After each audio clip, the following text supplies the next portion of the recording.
Digital marketing లో అనుభవం ఉన్న ఎగ్జిక్యూటివ్స్ కావాలను సంప్రదించవలసిన నెంబర్లు 8688926084. లీకుల లింక్ ఎక్కడ? నీట్ పై రంగంలోకి సిబిఐ 4 రాష్ట్రాల్లో కదులుతున్న డొంక. బీహార్ లోని పాట్నా, గుజరాత్ లోని గోధ్రాకు స్పెషల్ టీమ్స్, మహారాష్ట్రలో 2 అనుమానితులను విచారించిన పోలీసులు. జార్ఖండ్ లోని ప్రైవేట్ స్కూల్ నుంచి పేపర్ లీక్ అయినట్టు నిర్ధారణ.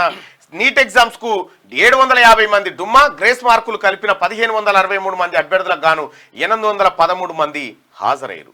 దేశవ్యాప్తంగా సంచలనం సృష్టించిన నీట్ పేపర్ లీకేజీ వ్యవహారాన్ని తేల్చేందుకు సిబిఐ రంగంలోకి దిగింది. దీనిపై ఆదివారం కేసు నమోదు చేసి దర్యాప్తు ప్రారంభించింది. ఇందులో భాగంగా స్పెషల్ టీమ్స్ ను ఏర్పాటు చేసి పేపర్ లీక్ లింకులపై దృష్టి పెట్టింది. ఆ టీంలను బీహార్లోని పాట్నా, గుజరాత్లోని గోధ్రాకు పంపించింది. నీట్ పేపర్ లీక్ అయినట్టు ఈ 2 చోట్ల పోలీసులు కేసు నమోదు చేయడంతో స్పెషల్ టీమ్స్ ను ఆయా ప్రాంతాలకు పంపించింది.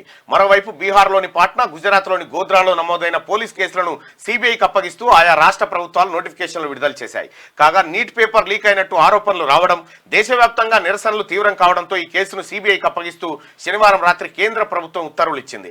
దీంతో గుర్తు తెలియని వ్యక్తులపై ఐపీసీ సెక్షన్ 120B క్రిమినల్ కుట్ర, 420 చీటింగ్ తదితర సెక్షన్ల కింద సిబిఐ కేసు నమోదు చేసింది. నీట్ పేపర్ లీకేజీ ఆరోపణలపై సమగ్ర దర్యాప్తు చేపట్టాలని కేంద్ర ప్రభుత్వం కోరింది. దీనిపై కేసు నమోదు చేసి దర్యాప్తు ప్రారంభించాం. ఈ కుట్ర చేసిందెవరు, ఇందులో ఎవరెవరున్నారు, ప్రభుత్వ సంస్థలు, ఉద్యోగుల ప్రమేయం ఉందా తదితర విషయాలు తేలుస్తామని సిబిఐ అధికార ప్రతినిధి తెలిపారు. ఇక నీట్ పేపర్ మరో 5 అరెస్ట్ చేశారు. నీట్ పేపర్ లీకేజీ విషయంలో నీట్ పేపర్ లీకేజీ కేసులో మరో 5 బీహార్ పోలీసులు అరెస్ట్ చేశారు. వాళ్ళను నలంద జిల్లాకు చెందిన బల్దేవ్ కుమార్, ముఖేష్ కుమార్, పంకు కుమార్, రాజీవ్ కుమార్, పరంజిత్ సింగ్ గా గుర్తించారు. వీరిలో బల్దేవ్ కుమార్ పేపర్ లీకేజీలో కీలక నిందితుడైన సంజీవ్ కుమార్ అలియాస్ లుతన్ ముఖ్య గ్యాంగ్ సభ్యుడని పోలీసులు తెలిపారు. నీట్ ఎగ్జామ్స్ కు ముందు రోజే సల్వాడ్ క్వశ్చన్ పేపర్ PDF ఫార్మాట్ లో బల్దేవ్ కుమార్ కు అందింది. దాన్ని అతడు ప్రింట్ తీసి పాట్నా రామకృష్ణ నగర్ లోని సేఫ్ హౌస్ లో ఉంచి స్టూడెంట్లకు అందజేశాడు అని చెప్పారు. ఇక బల్దేవ్ కుమార్ అతని అనుచరులకు జార్ఖండ్ లోని దేవ్గర్ లో ఆశ్రయం ఇచ్చినందుకు రాజీవ్ కుమార్, పంకు కుమార్, పరంజిత్ సింగ్ ను అరెస్ట్ చేశామని పేర్కొన్నారు.